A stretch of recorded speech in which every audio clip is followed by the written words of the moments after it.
اللہ الرحمن الرحیم نحمدہ ونصلی ونسلم علی رسولہ الکریم وعلی آلہ واصحابہ اجمعین اللہم صلی علی سیدنا و مولانا محمد وعلی آل سیدنا و مولانا محمد وبارک وسلم اللہم صلی علی سیدنا و مولانا محمد وعلی آل سیدنا و مولانا محمد وبارک وسلم اللہم صلی علی سیدنا و مولانا محمد وعلی آل سیدنا و مولانا محمد وبارک وسلم صلاۃ و سلاما کثیرا کثیرا اما بعد۔ میرے قابل احترام ماؤں، بہنوں اور بیٹیوں، اور میرے قابل احترام بھائیوں، بزرگوں اور دوستوں، آج حیات المسلمین کا جو مضمون بیان کرنے کے لیے اس وقت بیٹھے ہیں، اللہ تعالیٰ کی توفیق سے، اپنے مشائخ کی برکت سے، یہ موضوع ہے صبر اور شکر۔ صبر اور شکر یہ دو باطنی عبادتیں ہیں اور بہت اونچی عبادتیں ہیں، اور یہ ایسی دو عبادتیں ہیں کہ یوں کہہ سکتے ہیں کہ اللہ تعالیٰ نے انسان کے باطن میں یہ دو پر عطا فرمائے ہیں۔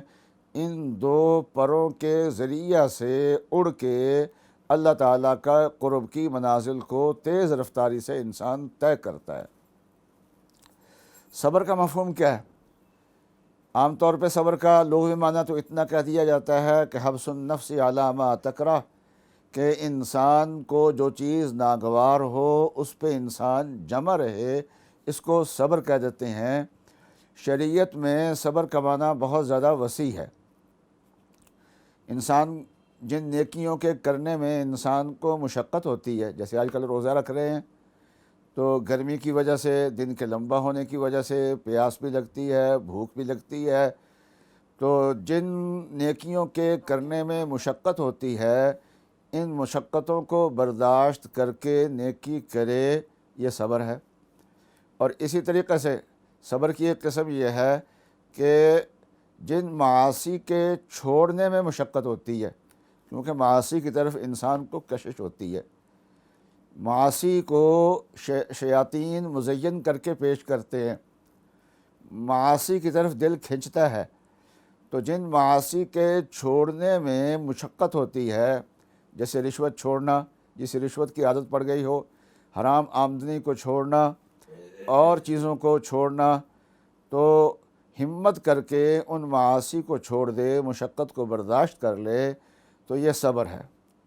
اور اسی طریقے سے بیماری آ گئی، موت آ گئی، کوئی اور پریشانی آ گئی، تو ایسے موقع پہ انسان ثابت قدمی سے اس کو سہارے، تو اس کا نام بھی صبر ہوتا ہے۔ پہلے قسم کے صبر کا نام ہے صبر علی الطاعت، دوسرے قسم کا صبر کا نام ہے صبر عن المعصیت، تیسرے قسم کے صبر کا نام ہے صبر علی المصائب۔ ایک چوتھی قسم بھی صبر کی ہے۔ چوتھی قسم صبر کی یہ ہے کہ انسان پہ یہ زندگی میں فقر و فاقہ آ گیا، تنگ دستی آ گئی، تو اس تنگ دستی میں انسان کسی کے سامنے ہاتھ نہ پھیلائے، ہمت سے کام لے، تو یہ بھی صبر کی ایک قسم ہے۔ اور صبر کی ایک پانچویں قسم ہے۔ پانچویں قسم یہ ہے کہ انسان کو اللہ تعالیٰ مالی وسعت عطا فرمائے، اقتدار عطا فرمائے، تو ایسے موقع پہ انسان اللہ تعالیٰ سے غافل ہو جاتا ہے، اور انسان کے دماغ میں سرکشی پیدا ہو جاتی ہے، تو ایسے موقع پہ انسان اپنے آپ کو سرکش نہ بنائے، اور ایسے موقع پہ انسان اپنے دماغ کو نیچے رکھے اور اپنے دماغ کو خراب نہ ہونے دے، یہ بھی صبر ہوتا ہے۔ علماء نے فرمایا کہ ایک صبر ہوتا ہے مشکلات کے موقع پہ، تنگ دستی اور فقر و فاقہ کے موقع پہ، تنگ حالات میں صبر ہوتا ہے، اور ایک صبر ہوتا ہے اچھے حالات میں۔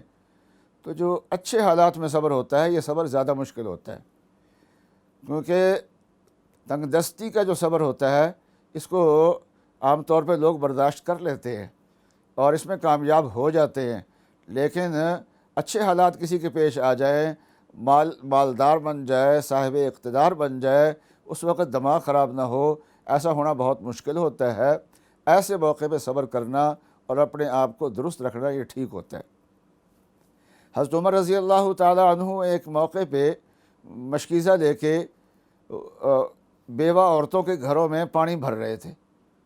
کسی نے پوچھا امیر المومنین اس کی آپ کو کیا ضرورت پیش آئی ہے، بہت لوگ ہیں یہ کام کرنے والے۔ فرمایا کہ باہر کے ملکوں کے سفیر آئے تھے، وہ میرے عدل و انصاف کی تعریف کر رہے تھے، تو میرا دماغ تھوڑا سا اونچا ہوا، تو محسوس ہوا مجھے، تو میں نے اپنے دماغ کو نیچے کرنے کے لیے یہ خدمت انجام دینی شروع کر دی ہے۔ اور ایک موقع، یہ تو 5 مواقع ہو گئے صبر کے، اور ایک موقع صبر کا یہ ہوتا ہے کہ دین کے لیے جان اور مال دینے کا موقع آ گیا، تو شریعت کے قواعد کے مطابق جہاں جان دینے کا موقع ہو، شریعت وہاں جان دینے کا کہتی ہو، اور علماء کرام وہاں پر رہنمائی یہی کر رہے ہوں، تو ایسے موقع پہ اپنی جان کو اپنی نہ سمجھے اور اپنے مال کو اپنا نہ سمجھے، اللہ کے راستے میں جان کو قربان کر دے، مال کو قربان کر دے۔ یہ صبر کی ایک اعلیٰ ترین قسم ہے۔ مشکل حالات میں صبر کرنے کا یہ مطلب نہیں ہے کہ انسان جو ہے وہ مشکلات کو ختم کرنے کی تدبیر نہ کرے۔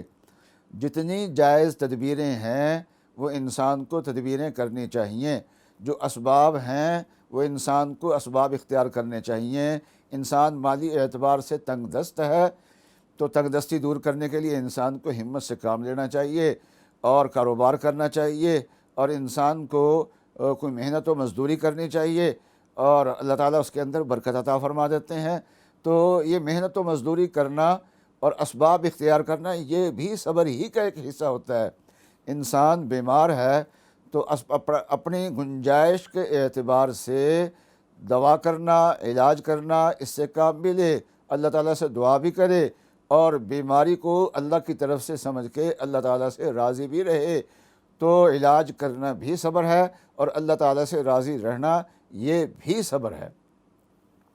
صبر کا مفہوم چونکہ بہت وسیع ہے، اس لیے رسول اللہ صلی اللہ علیہ وسلم کا ارشاد ہے کہ ما اعطی احد عطاء اوسع من الصبر، کہ انسان کو جو اللہ تعالیٰ نے نعمتیں عطا فرمائی ہیں، ان نعمتوں میں سے سب سے بڑی نعمت انسان کے لیے صبر ہے۔ اخلاق کے اور فضائل باطنی کے جو ماہر لوگ ہیں وہ فرماتے ہیں کہ جتنے بھی انسان کے اندر باطنی کمالات ہیں، ان کمالات کی بنیاد صبر ہے۔ کوئی انسان اپنے اندر صبر پیدا کر لے تو باقی جتنے بھی کمالات ہیں وہ اس کے چوزے ہیں، وہ خود بخود اس کے پیچھے پیچھے انسان کے اندر آ جاتے ہیں۔ اور انسان کے اندر جو باطنی برائیاں ہیں، ان تمام برائیوں کی جڑ جو ہے وہ کبر ہے، تکبر ہے، بڑائی ہے۔ اپنے اندر سے بڑائی اور تکبر کو نکال دے، عاجزی پیدا کر لے، تو باقی جتنی بھی برائیاں ہیں وہ اس کے پیچھے پیچھے خود بخود نکلتی چلی جاتی ہیں ساری کی ساری۔ فرمایا کہ تمام رذائل کی جڑ تکبر ہے، اور تکبر کی جڑ جو ہے وہ حب دنیا ہے۔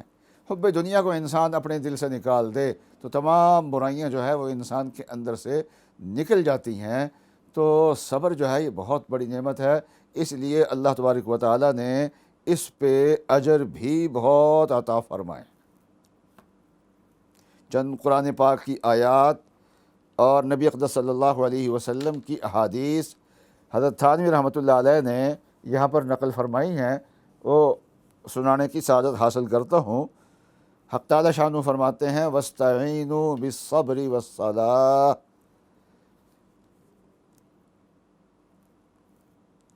کہ اگر تمہیں ایمان لانا دشوار ہو حب مال اور حب جاہ کی غلبے کی وجہ سے، تو تم نماز اور صبر سے مدد لو۔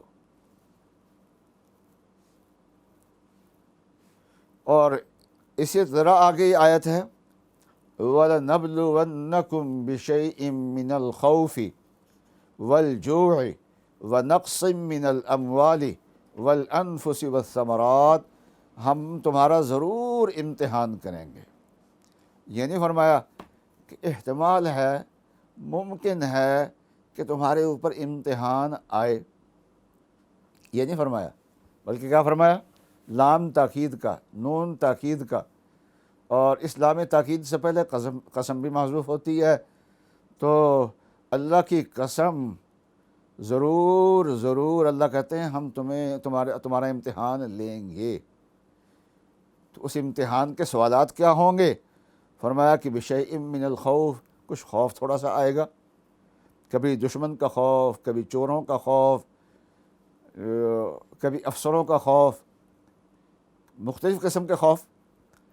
بشیء من الخوف والجوع، بھوک آئے گی، فاقے آئیں گے، ونقص من الاموال، مالوں میں کمیاں آ جائیں گی، والانفس، جانوں کے نقصان ہوں گے، والثمرات، اور پیداوار کے نقصانات ہوں گے۔ کبھی ملوں کے پیداوار کے نقصان ہیں کہ جن کا مال ایکسپورٹ ہو رہا ہے وہ ہو ہی نہیں رہا، مال تیار ہے پڑا ہوا ہے، یا نکل نہیں رہا، یا صحیح بک نہیں رہا، گنا جو ہے وہ ذمہ دار کا صحیح چل ہی نہیں رہا، تو پیداوار کا نقصان ہو رہا ہے، یا پیداوار پہ آفت آ رہی ہے اور پیداوار صحیح ہو ہی نہیں رہی۔ اس قسم کے نقصانات سے ہم ضرور ضرور تمہارا امتحان دیں گے۔ امتحان دے کے اللہ تعالیٰ نے کیا کرنا ہے؟ ہمارے درجات کو بلند کرنا ہے۔ تو فرمایا کہ ایسے موقع پہ پھر کیا کرنا چاہیے؟ صبر کرنا چاہیے۔ وَبَشِّرِ الصَّابِرِينَ، اے نبی آپ صبر کرنے والوں کو خوشخبری سنا دیجیے۔ تو ایسے موقع پہ پھر انسان کو کیا کرنا چاہیے؟ فرمایا الذین اذا اصابتہم مصیبہ قالوا انا للہ وانا الیہ راجعون، جب مصیبت آتی ہے تو انا للہ وانا الیہ راجعون کہتے ہیں۔ انا للہ کا دو جملے ہیں، انا للہ وانا الیہ راجعون۔ انا للہ کا معنی کیا ہے؟ کہ ہم اللہ کی ملک ہیں، اللہ تعالیٰ جو چاہیں ہمارے اندر تصرف فرمائیں۔ انا للہ، ہم اللہ کی ملک ہیں، اللہ تعالیٰ کو اختیار ہے۔ اور پھر ہم میں سے کوئی آدمی زیادہ صدمہ ہوتا ہے کسی کے فوت ہونے کا، تو دوسرا جملہ کیا ہے؟ وَإِنَّا إِلَيْهِ راجعون، ہم نے اللہ کے پاس ہی لوٹ کے جانا ہے۔ تو جس اللہ کی طرف سے مصیبتیں آئی ہیں اسی اللہ کے پاس لوٹ کے جانا ہے۔ جہاں ہمارا عزیز فوت ہو کے گیا ہے ہم نے وہاں پر جانا ہے، آج وہ گیا ہے، اگلی گاڑی پہ ہم چلے جائیں گے وہاں پر۔ وَإِنَّا إِلَيْهِ راجعون۔ اچھا، جو آدمی انا للہ و انا الیہ راجعون، جو بڑی مصیبت ہو اس پر بھی انا للہ و انا الیہ راجعون پڑھنا چاہیے، اور چھوٹی مصیبت آئے اس پہ بھی انا للہ و انا الیہ راجعون پڑھنا چاہیے۔ اس سے اللہ تعالیٰ اس کا معنی سمجھ کے پڑھے، اس سے اللہ تعالیٰ دل کو بہت تسلی عطا فرماتے ہیں، بہت تسلی ہوتی ہے۔ میں نے یہ کہا نا کہ چھوٹی مصیبت پہ بھی، تو رسول اللہ صلی اللہ علیہ وسلم کے گھر میں چراغ گل ہوا، تو جیسے ہمارے یہاں لوڈ شیڈنگ ہوتی ہے تو لائٹ بند ہو جاتی ہے، تو چراغ گل ہو گیا، تو رسول اللہ صلی اللہ علیہ وسلم نے فرمایا انا للہ و انا الیہ راجعون۔ تو حضرت عائشہ نے فرمایا یا رسول اللہ انا للہ تو کسی مصیبت پہ پڑی جاتی ہے، یہ بھی کوئی مصیبت ہے چراغ گل ہونا؟ فرمایا کہ جو چیز انسان کو ناگوار گزرے وہ مصیبت ہے، اور اس پہ انا للہ و انا الیہ راجعون پڑھنا چاہیے۔ اور جو لوگ انا للہ و انا الیہ راجعون پڑھتے ہیں، قالوا انا للہ و انا راجعون، فرمایا اولئک علیہم صلوات من ربہم ورحمہ واولئک هم المہتدون۔ تین انعامات بیان فرمائے کہ اس پہ اللہ تعالیٰ کی خصوصی رحمتیں ہیں، اور اس پہ اللہ تعالیٰ کی عمومی رحمتیں ہیں، اور یہ لوگ ہدایت یافتہ ہیں جو صبر کرتے ہیں اور انا للہ پڑھتے ہیں۔ یوں سمجھیے تو آج مصیبت پہ صبر کیا، اس کے بدلے میں اللہ تعالیٰ نیکیوں کی توفیق رکھا، کیونکہ اللہ تعالیٰ فرماتے ہیں یہ ہدایت یافتہ لوگ ہیں، تو اس کے بدلے میں اللہ تعالیٰ نیکیوں کی توفیقات عطا فرمائیں گے۔ تو بہت بڑی کسی جگہ فرمایا گیا ان اللہ مع الصابرین، اللہ تعالیٰ جو ہیں وہ صبر کرنے والوں کے ساتھ ہیں۔ بہت اکثر نیکیاں ایسی ہیں کہ ان کا اللہ تعالیٰ نے انعام بیان فرمایا ہو کہ اللہ تعالیٰ یہ اجر عطا فرمائیں گے، یہ اجر عطا فرمائیں گے، بڑے بڑے اجر عطا اللہ تعالیٰ نے بیان فرمائے ہیں، لیکن چند نیکیاں ایسی ہیں جن کا اجر نہیں بیان فرمایا۔ ان میں سے ایک صبر ہے۔ فرمایا انما یوفی الصابرون اجرہم بغیر حساب، کہ اللہ تعالیٰ صبر کرنے والوں کو بے حساب رزق عطا فرماتے، بے حساب اجر عطا فرمائیں گے، اس کا کوئی حساب و کتاب ہی نہیں ہے۔ اور اس طریقے سے روزے دار کے بارے میں فرمایا کہ وَأَنَا أَجْزِي بِهِ، کہ روزے دار کو جو بدلہ دینا ہے وہ میں خود دوں گا۔ کتنا دینا ہے یہ میں نے کوئی ضابطہ نہیں مقرر کر کے فرشتوں کے حوالے کیا کہ فرشتے لکھ دیں کہ اس کے لیے اتنا اجر، اس کے لیے اتنا اجر، یہ اتنے روزے رکھے اتنا اجر ملے گا، اتنے روزے رکھ لیے اب اتنا اجر ہو گیا اس کا۔ نہیں، یہ اللہ تعالیٰ نے اپنے ہاتھ میں رکھا ہے، اللہ تعالیٰ نے خود اس کا اجر عطا فرمانا ہے۔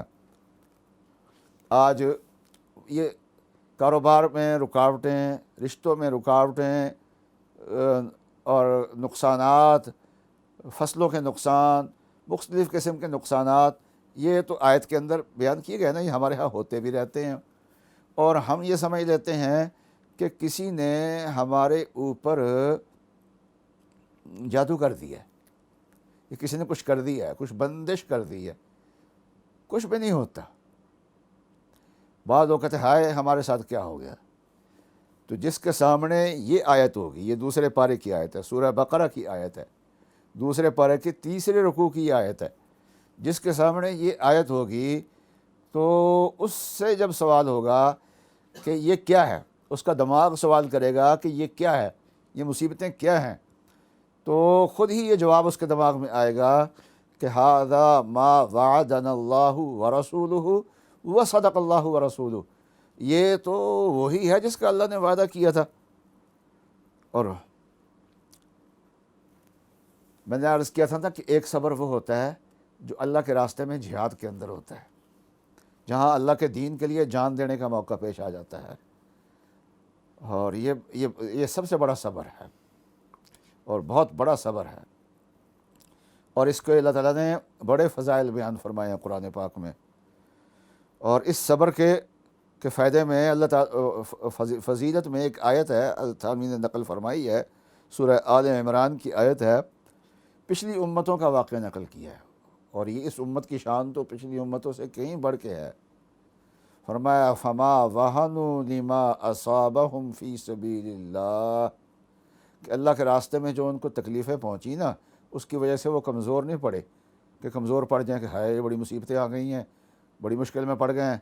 فما وہنوا لما اصابہم فی سبیل اللہ وما ضعفوا، وہ کمزور بھی نہیں، وما استکانوا واللہ یحب الصابرین، اور اللہ تعالیٰ ایسے صبر کرنے والوں سے، مضبوط رہنے والوں سے محبت فرماتے ہیں۔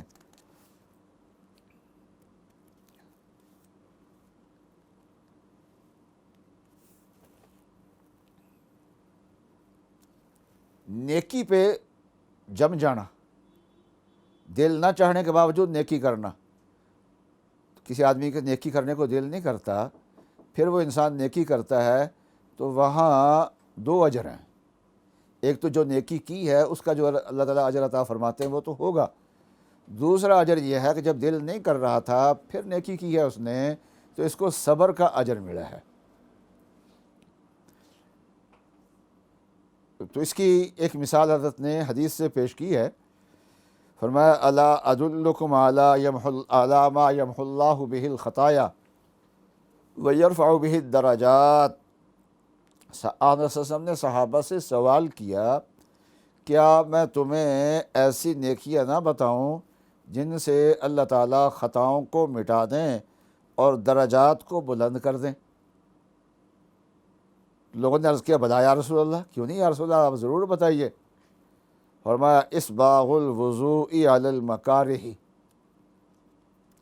کہ ناگواریوں کے باوجود وضو کرنا، اچھے طریقے سے وضو کرنا۔ سردیوں کا موسم ہو تو وضو کرنے کو دل نہیں کرتا، تو ناگواری کے باوجود، دل نہ کرنے کے باوجود آدمی وضو کر رہا ہے تو اور وضو بھی اچھے طریقے سے کر رہا ہے، ٹرخا نہیں رہا، تو اچھے طریقے سے وضو کرنا۔ اور دوسری فرمایا وَكَثْرَةُ الْخُطَىٰ إِلَى الْمَسَاجِدِ، مسجد کی طرف قدموں کا زیادہ چل کے جانا۔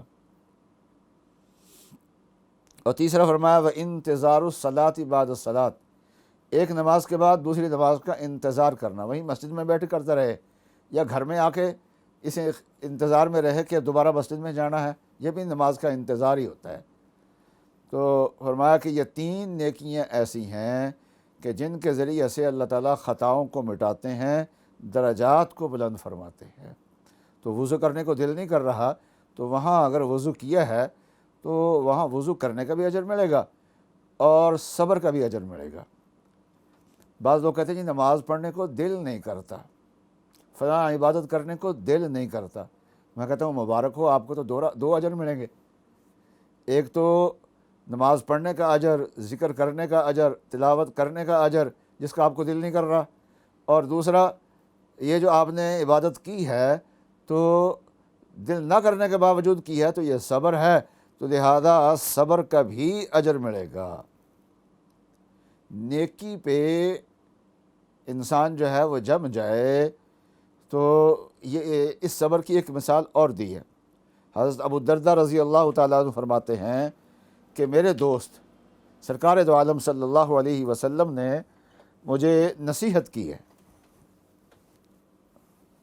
وہ نصیحت کیا فرمائی تھی؟ اوصانی خلیلی، میرے دوست میرے محمد صلی اللہ علیہ وسلم نے نصیحت کی تھی، اللہ تشرک باللہ شیئا، کہ اللہ کے ساتھ کسی کو شریک نہ ٹھہرانا۔ وَإِن قُطِعْتَ أَوْ حُرِّقْتَ، اگرچہ تجھے کاٹ دیا جائے اور تجھے جلا دیا جائے، آگ میں ڈال دیا جائے۔ تو یہ جو مشقت کے ساتھ نیکیاں ہوتی ہیں نا، تو یہ تو صرف ایک نیکی نہیں ہوتی ہے، دوسری نیکی بھی ہوتی ہے صبر کی۔ اور تیسرا ایک فائدہ ہوتا ہے، جو مشقت والی نیکی ہوتی ہے نا، ایک تو اس نیکی کا اجر، دوسرا صبر کا اجر، اور تیسرا یہ ہے کہ انسان کی تربیت ہوتی ہے، مشکلات سہنے کی، ثابت قدم رہنے کی، اس کی تربیت ہوتی ہے، تو وہ آگے زندگی میں مستقل کام آتی ہے، اس کا ایک مزاج بن جاتا ہے اس کا۔ حضرت ابن عباس رضی اللہ تعالیٰ عنہ فرماتے ہیں کہ ابو موسیٰ رضی اللہ تعالیٰ عنہ کو رسول اللہ صلی اللہ علیہ وسلم نے سمندر میں بھیجا تھا کسی مہم میں، تو انہوں نے وہاں رات کے وقت کشتی میں بادبان اٹھائے ہوئے تھے۔ بادبان اٹھانے کا مطلب یہ ہے کہ کشتی چل رہی تھی ان کی، اندھیری رات تھی، تو ایک غیب کی آواز آئی کہ او کشتی واڑو، میں تمہیں اللہ کے فیصلے کی جو اللہ تعالیٰ نے اپنی ذات پہ لازم کر لیا ہے وہ اس کی خبر دوں؟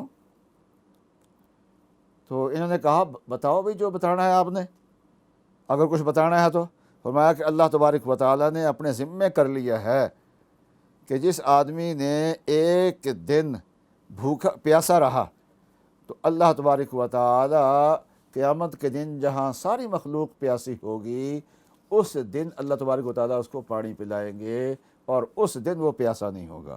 آج ہم روزہ رکھا ہوا ہے پیاس میں، تو پھر ایک دن آنا ہے جس دن سب لوگ پیاسے ہوں گے، وہاں اللہ تعالیٰ پانی پلائیں گے۔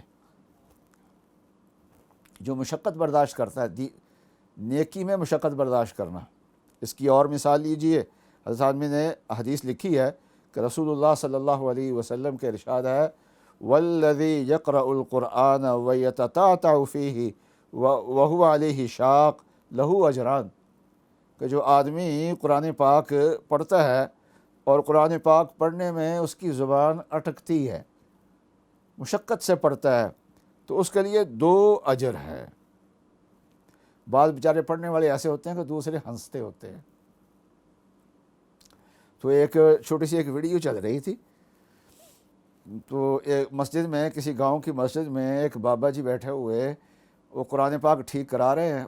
ان بابا جی کا بھی زیادہ ٹھیک نہیں ہے، وہ بھی سادہ ہی پڑھنے والے ہیں، اور دوسرے بابا جی کا ٹھیک کرا رہے ہیں، ان کو بالکل ہی پڑھنا نہیں آتا۔ جو ٹھیک کرا رہے استاد ہے وہ گاؤں والوں کی طرح پڑھ رہا ہے، اور جس کو پڑھا رہے ہیں اس کو بالکل پڑھنا ہی نہیں آ رہا،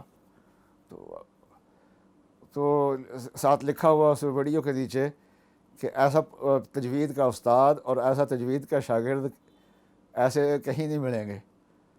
تو لوگوں کے لیے تو ہنسنے کی چیز ہے، لیکن اللہ کے ہاں ان کا بڑا اجر ہے، اللہ کے ہاں ان کا بہت زیادہ مقام ہے۔ اس طریقے سے انسان نیکی شروع کر دے نا، شروع میں تو شوق میں کر دیتا ہے، لیکن بعد میں پھر وہ اس پہ ثابت قدم نہیں رہتا۔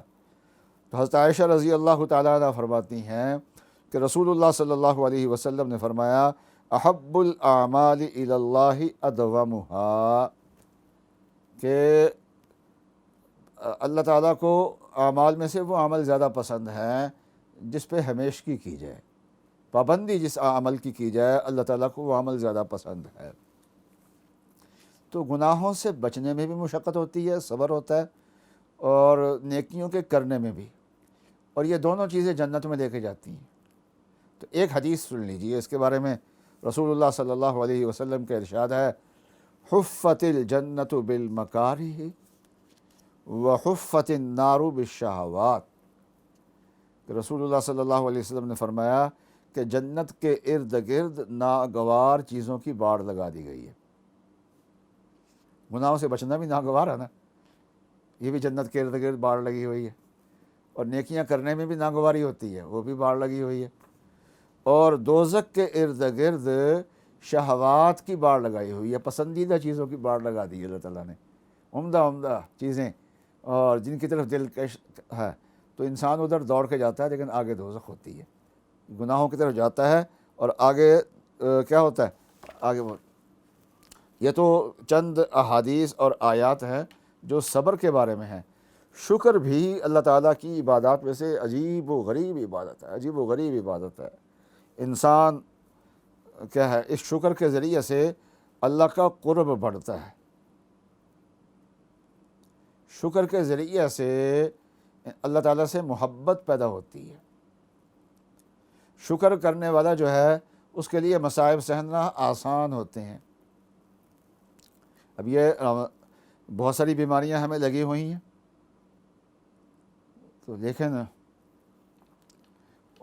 ہم نے اپنے بزرگوں سے سنا ہے کہ ان بیماریوں پہ نظر کرنے کی بجائے ہمیں یہ دیکھنا، نظر اس بات پہ کرنی چاہیے کہ ان بیماریوں میں ہمیں اچھے ڈاکٹر ملے ہوئے ہیں، دوائی خریدنے کے وسائل ملے ہوئے ہیں، ٹیسٹوں کے وسائل ملے ہوئے ہیں، اور پھر بیماری میں گھر کے خیرخواہ حضرات ملے ہوئے ہیں۔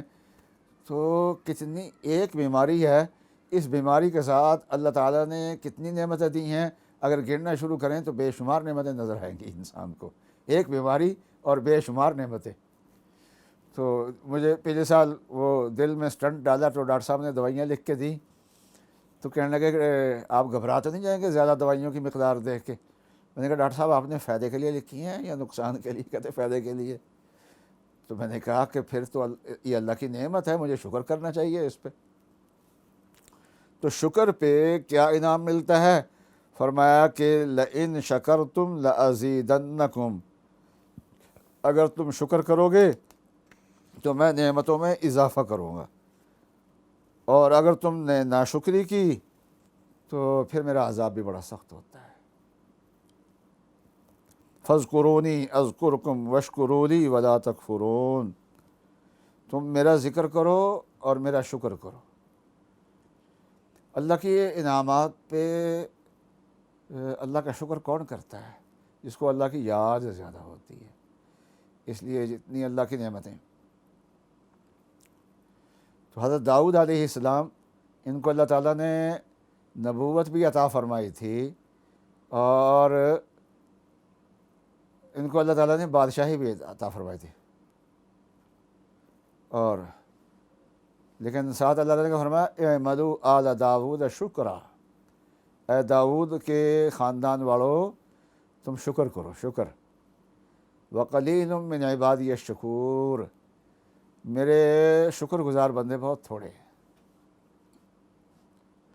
خلفائے راشدین صحابہ کرام بھی بادشاہ بنے، انبیاء علیہم السلام کو بھی اللہ تعالیٰ نے بادشاہی دی ہے، اور بھی دنیا میں بادشاہ ہیں، لیکن فرق کیا ہے؟ باقی بادشاہ سرکش ہو جاتے ہیں، یہ اللہ کے شکر گزار بندے بنے تو اللہ کے سامنے جھکڑے موڑے بن گئے۔ تو اللہ کی نعمتوں میں جو اللہ کا شکر کرتا ہے وہ اللہ کے سامنے جھکتا ہے، وہ اللہ تعالیٰ اور انعامات اس کو عطا فرماتے ہیں۔ اور جو اللہ کے انعامات پہ اللہ کو بھول جاتا ہے، وہ ناشکری کرتا ہے، اور وہ اللہ کے عذاب کی پکڑ میں آ جاتا ہے۔ تو اللہ کے انعامات پہ انسان کو سوچنا چاہیے۔ دو راستے ہیں، ایک اللہ کے عذاب کا راستہ اور ایک مزید اللہ کے انعامات کا راستہ۔ شکر مزید اللہ کے انعام کا راستہ ہے، اور ناشکری اللہ تعالیٰ کی ناراضگی کا راستہ ہے۔ یہ جو آج کی باتیں ہیں یہ ایسی ہیں کہ یہ بار بار بار بار ذہن میں لانے کی ہیں، اور لا کے اپنے آپ کو شکر اور صبر کے اوپر چلانے کی ہیں۔ اللہ تعالیٰ ان دو نعمتوں کے ذریعے سے ہمیں اپنے قرب میں ترقی عطا فرمائے۔ وآخر دعوانا ان الحمد للہ رب العالمین۔